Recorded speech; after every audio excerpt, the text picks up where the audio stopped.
বিসমিল্লাহির রহমানির রহিম। আসসালামু আলাইকুম। জয় বাংলা, আমার সোনার বাংলা, আমি তোমায় ভালোবাসি। ভার্চুয়াল এডিটর হাফেজ মাওলানা শাহজালাল গোলদার স্টুডিওর বাহির হতে অনুষ্ঠানগুলি এডিটিং এবং পরিচালনা করছেন www.dailynewsstar.com, newsstar.tv, dedicated email b21@gmail.com, newsstar3@gmail.com। MSTV গ্রুপের সংবাদপত্র দি ডেইলি নিউজ স্টার, অষ্টম এসবোর্ডভুক্ত সংবাদপত্র, দৈনিক সবার আগে, মিডিয়া তালিকাভুক্তির আবেদিত সাপ্তাহিক বাংলার 21, সাপ্তাহিক 21-এ, উইকলি যশোর টাইমস, দৈনিক বেনাপোল, সম্মিলিত সাংবাদিক জোট, journalist cooperation of Bangladesh, Bangladesh custom agent মানবাধিকার সোসাইটি, C&A এজেন্ট ব্যবসায়ী প্রতিষ্ঠান, holy cargo express, high care cargo services, Mir express limited সৌজন্যে গ্রাজুয়েট গ্রুপের C&A এজেন্ট প্রতিষ্ঠান মেসার্স গ্রাজুয়েট ইন্টারন্যাশনাল, সারা বাংলাদেশের 11টি স্টেশনের 12টি পোস্টে গ্রাজুয়েট ইন্টারন্যাশনাল। 1988 সাল হতে এই 34 বৎসর C&A ব্যবসার সাথে জড়িত। আমার সাংবাদিকতার শুরু দৈনিক বেনাপোল বার্তার মাধ্যমে, অতঃপর দৈনিক ঝিনাইদহ। 1988 সাল হতে দৈনিক ঝিনাইদহ, 1992 সাল হতে অদ্যাবধি আমি দৈনিক ঝিনাইদহ সংবাদপত্রের সম্পাদক। পত্রিকাটি এখন চলমান নাই। এছাড়াও আমাদের দি ডেইলি নিউজ স্টার সংবাদপত্রের national online news portal www.dailynewsstar.com, আমাদের রেজিস্ট্রেশন নম্বর 117, 2 জুন 2024। আমাদের এখানকার সকল অনুষ্ঠান ICT অ্যাক্ট 2018 পরিপালন সাপেক্ষে। ভার্চুয়াল এডিটর হাফেজ মাওলানা শাহজালাল গোলদার আজ যে অনুষ্ঠানগুলি দিয়েছেন, মাননীয় প্রধানমন্ত্রী শেখ হাসিনার সকল কথাই তো ভাষণ। আমি একাদশ জাতীয় সংসদ নির্বাচনে মাননীয় প্রধানমন্ত্রী শেখ হাসিনার 350 দিনের এই যে ভাষণ আকারে রিড আউট করেছি। দ্বাদশ জাতীয় সংসদ নির্বাচনে নির্বাচিত হওয়ার পর আজ 7 জুলাই 2024 মাননীয় প্রধানমন্ত্রীর যে HPM's lectures read out by M Shahjalal Goldar PEO, dailynewsstar.com, আজকে 56তম পর্ব। ডেইলি ভিউজ, হজ উমরা, বিশেষ যে অনুষ্ঠান দিয়েছেন আমি এম শাহজাহান আলী গোলদার, 1971 সালে রণাঙ্গনের মুক্তিযোদ্ধা। এই যে 7 জুলাই 1971 রণাঙ্গনে আমার দিনটি কেমন কেটেছে সেইটাই এখানটায় আজকে বলার জন্য ভার্চুয়াল এডিটর হাফেজ মাওলানা শাহজালাল গোলদার প্রোগ্রাম দিয়েছেন। ইউটিউব সামাজিক আইন সাংবাদিকতা ICT অ্যাক্ট 2018 বইটির কিছু কথা লিখেছেন বঙ্গবন্ধু আদর্শ মূল্যায়ন গবেষণা সংসদের প্রধান পৃষ্ঠপোষক ডক্টর সজীব ওয়াজেদ জয় সাহেব। এই বইটির ভিতরে এই যে মুজিব শতবর্ষের 140টি এবং কোভিড চলাকালীন 20,087 মিনিটের অনুষ্ঠান। তো আমি সেই 1971 সালের 7 জুলাইয়ের 1 মিনিটের সময়তে যেটুক বলা যায় সেইটুক বলবো। শুরুতেই মাননীয় প্রধানমন্ত্রী শেখ হাসিনার ভাষণ পাঠ আমি M Shahjalal Ali Goldar read out করছি। মাননীয় প্রধানমন্ত্রী শেখ হাসিনাকে গতকাল গোপালগঞ্জের এই যে টুঙ্গিপাড়া, গিমাডাঙ্গা টুঙ্গিপাড়া মডেল সরকারি প্রাথমিক বিদ্যালয়ের শিক্ষার্থীরা ফুল দিয়ে স্বাগত জানান মাননীয় প্রধানমন্ত্রী শেখ হাসিনা। আমরা একদিন চাঁদে যাব, সেজন্য এখন থেকেই তোমাদের প্রস্তুতি নিতে হবে। জয় বাংলা, আমার সোনার বাংলা, আমি তোমায় ভালোবাসি। Daily views. আজ আমাদের সংবাদপত্র 3টি। দৈনিক সবার আগে দি ডেইলি নিউজ স্টার, দৈনিক ইত্তেফাক। জ্বালানি সংকটে বিপর্যস্ত দেশের বস্ত্র খাত, গ্যাসের সংকটে শিল্প উৎপাদনে ধস, বেড়েছে লোডশেডিং। আমরা একদিন চাঁদে যাব, সেজন্য এখন থেকেই তোমাদের প্রস্তুতি নিতে হবে। মাননীয় প্রধানমন্ত্রী শেখ হাসিনা। ঝিনাইদহ আওয়ামী লীগে বিভক্তি, পাল্টা কর্মসূচি, রাজনৈতিক কোন্দলেই বাবাকে হত্যা, ডরিন হত্যার প্রকৃত কারণ জানে শাহীন, ডিবি প্রধান। কোটা বাতিলের দাবিতে আজ বাংলা ব্লকেড কর্মসূচি। সড়ক, মহাসড়ক ও ঢাকার গুরুত্বপূর্ণ সব পয়েন্ট অবরোধ করবে। শিক্ষার্থীরা দাবি না মানলে সারা দেশে হরতালের হুঁশিয়ারি। রূপগঞ্জে বেনজিরের দৃষ্টিনন্দন ডুপ্লেক্স বাড়ি সিলগালা। অবৈধ অভিবাসীদের রুয়ান্ডা পাঠানোর পরিকল্পনা বাতিল, নতুন ব্রিটিশ প্রধানমন্ত্রীর ঘোষণা। ধর্মঘট ও আলোচনা একসঙ্গে চলবে। সার্বজনীন পেনশন প্রত্যাহারের দাবি। হাউস বিল্ডিং ফাইন্যান্সে 69 কোটি টাকার ঘাপলা। সিজি এর প্রতিবেদন 3।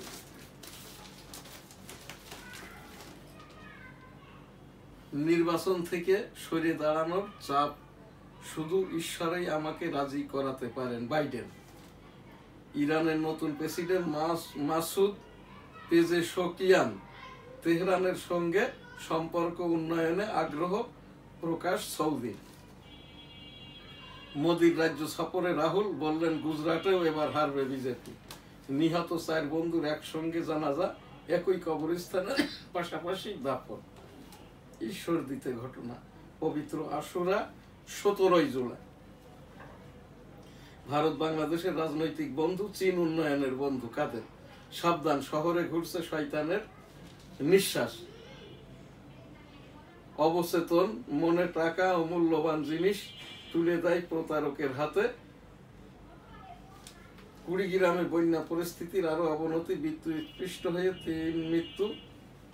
আজ রথযাত্রা উৎসব শুরু। ইসরায়েলে বন্দী মুক্তি নিয়ে যুক্তরাষ্ট্রের আলোচনার প্রস্তাব মেনে নিল হামাস।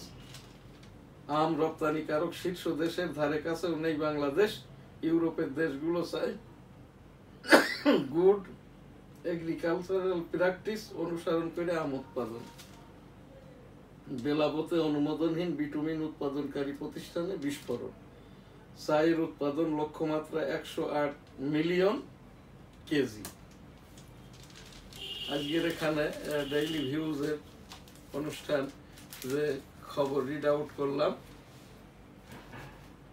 ভার্চুয়াল এডিটর হাফেজ মাওলানা শাহজালাল গোলদার এখন যে অনুষ্ঠানটি দিয়েছেন 1971 সালের জুলাই মাস কেমন গেছে আমার। আমি 1971 সালের রণাঙ্গনের মুক্তি যোদ্ধা। আমার মুক্তিযুদ্ধের সেক্টরটা ছিল 8, সেক্টর কমান্ডার মেজর মঞ্জু সাহেব। আগস্ট 1971 হতে এপ্রিল 1972 পর্যন্ত। 1971 সালের 7 মার্চ এবারের সংগ্রাম, মুক্তির সংগ্রাম, এবারের সংগ্রাম স্বাধীনতার সংগ্রাম। জয় বাংলা ইনশাল্লাহ। আসসালামু আলাইকুম। সেই ডাকে 265 দিন যুদ্ধ শেষে দেশটা স্বাধীন হয়।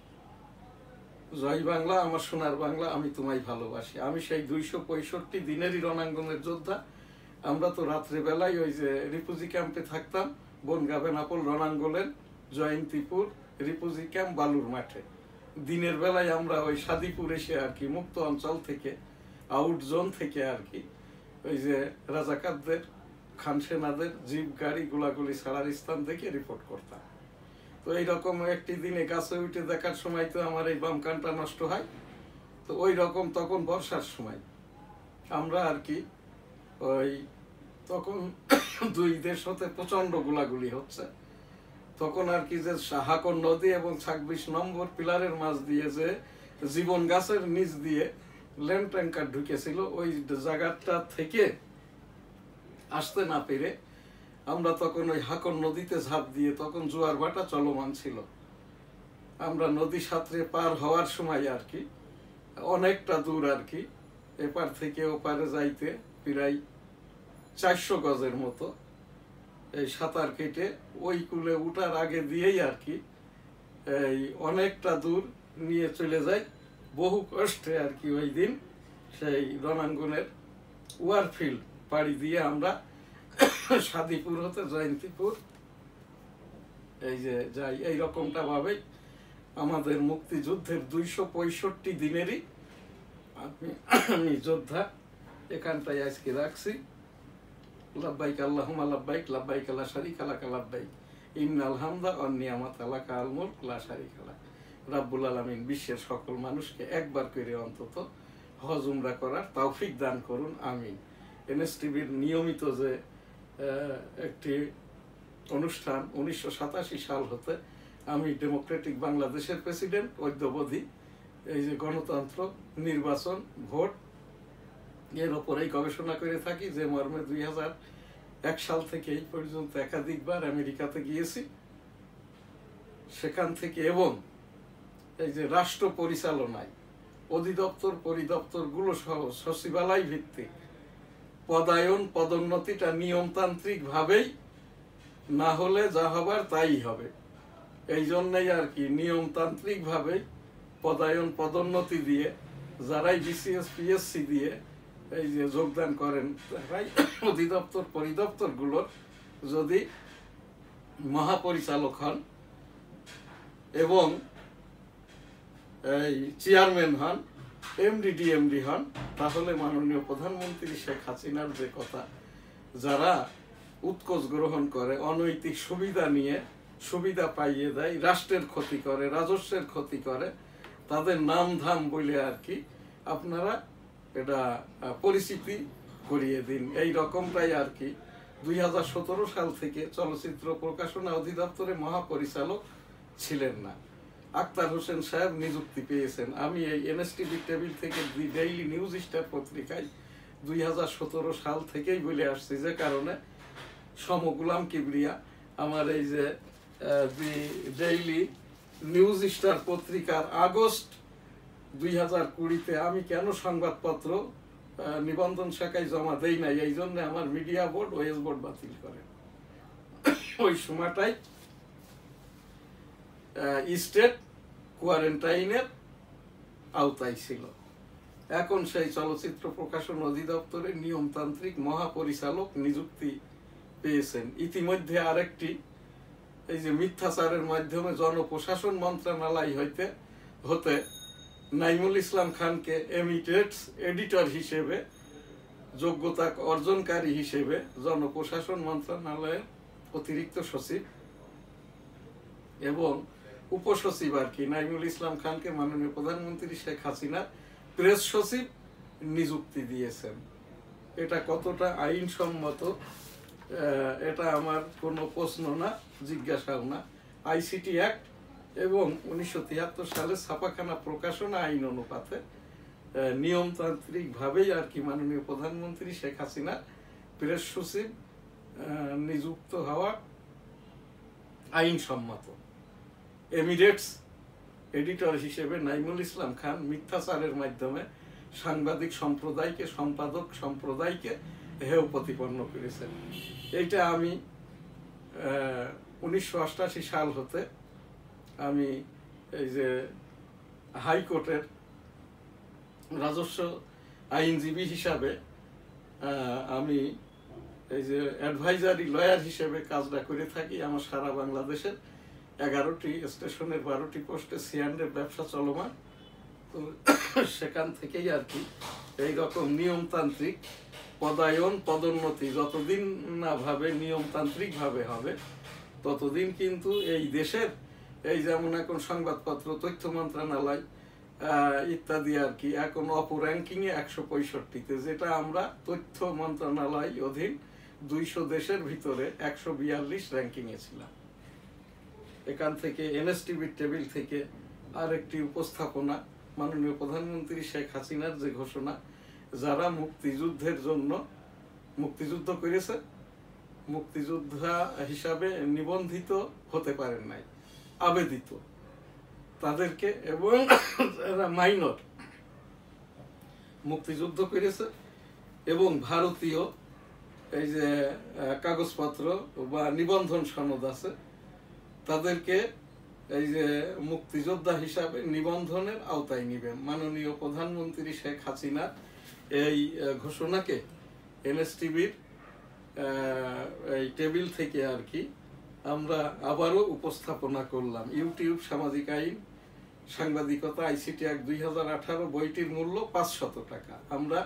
আপনারা www.dailynewsstar.com অথবা 01819227269 বিকাশ করলে আপনার এই বইটা আমরা আপনার নিজস্ব খরচে আপনার গন্তব্যে পৌঁছে দিব আর কি। সকলে ভালো থাকবেন, সুস্থ থাকবেন, ডেঙ্গু সতর্কতায় থাকবেন, কোভিড শেষ হয়নি, নো মাস্ক নো সার্ভিস মেনে চলুন। সিটি কর্পোরেশনের প্রতি অন্তত একবার করে মশার ওষুধ স্প্রে করুন। গোলদারবাড়ি জামে মসজিদের সৌজন্যে লাব্বাইক আল্লাহুম্মা লাব্বাইক, লাব্বাইক লা শারীকা লাকা লাব্বাইক, ইন্নাল হামদা ওয়ান নি'মাতা লাকাল মুলক লা শারীকা লাক। রব্বুল আলামিন পাক পরওয়ারদিগার বিশ্বের সকল মানুষকে একবার করে অন্তত হজ উমরা করার তৌফিক দান করুন, আমিন। আলহামদুলিল্লাহ। আল্লাহ হাফেজ। জয় বাংলা, আমার সোনার বাংলা, আমি তোমায় ভালোবাসি।